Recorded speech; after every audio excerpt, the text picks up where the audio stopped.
大家好，那我们今天来讲一下上传 3D 素材的时候可能要注意的事情，因为我前阵子才因为上传了 3D 素材，账号被锁。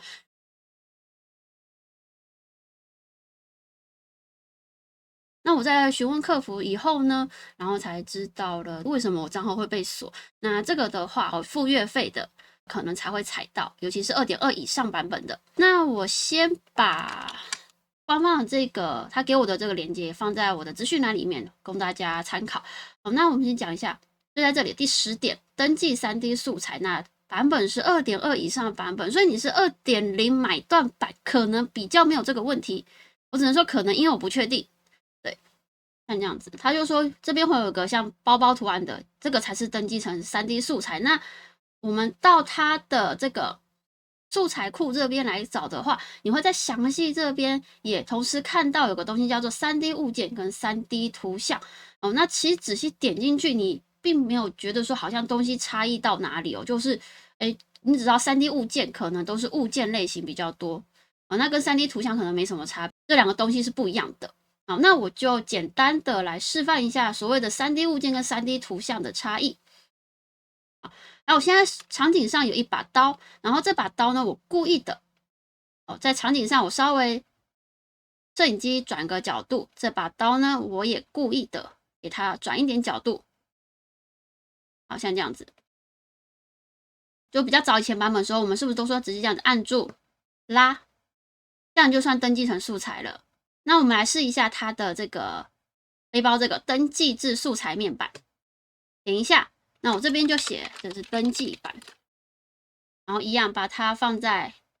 标夹，OK。那我们可以看到缩图的部分不太一样，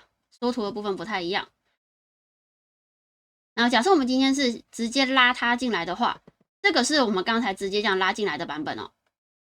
拉进来的时候，这把刀的旋转值还有摄影机的角度是我们之前记录的啊。那这本登记版的呢，拉进来它就是归零的版本哦，差别在这里。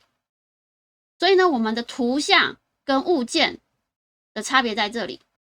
好，那我们假设今天我们场景上面已经有一个摆好的物件，调好摄影机的物件，然后再加上这个的话，那这把刀的旋转值是被记录的，像这样子。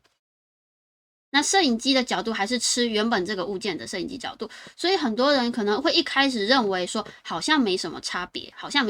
但其实差别就在于这个物件的旋转值这些有没有被记录到。哦，那如果是登记版的话，它进来就是像这样子，那我一样把它放大。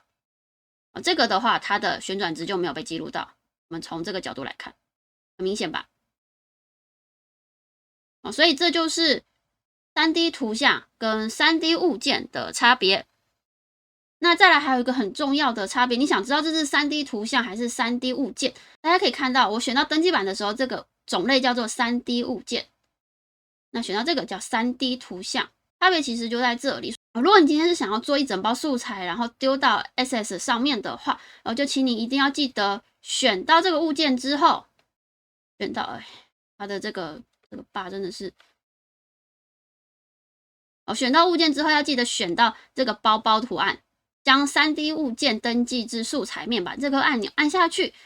再做上传才不会被锁。因为我之前都一直以为就是都是一样的东西，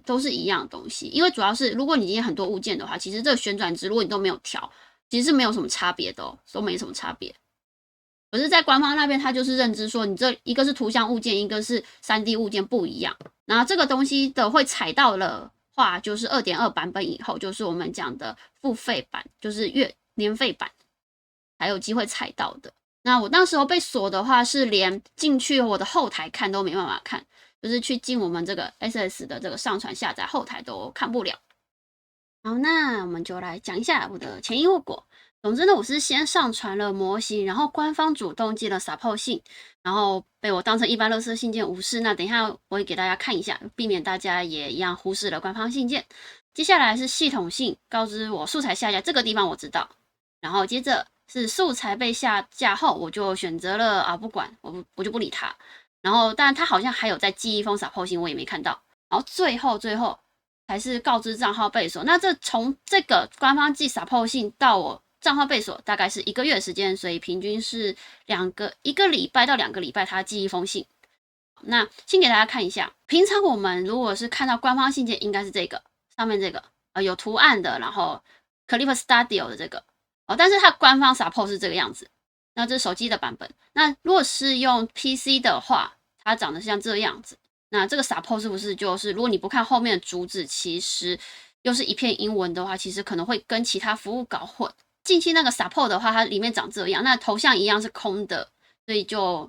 那这边他就说有联络我很多次，然后确定我12月22的信件有没有收到，然后再来这是系统性的部分。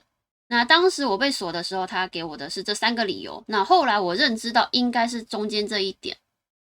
最主要应该是这个踩到。所以说，如果你有上传 3D 模型，那请注意，你注册的那个信箱账号是不是有收到这个这个寄件人这有可能官方会主动寄信给你，然后告知你说你的素材有问题，希望你就是根据他们官方的标准重新上传素材，这个很重要，一定要稍微的看一下。那因为我踩到了这个雷，所以就想说跟大家分享一下，避免有些想要上传自己素材的，然后结果被锁到，就是这样子啦，谢谢大家。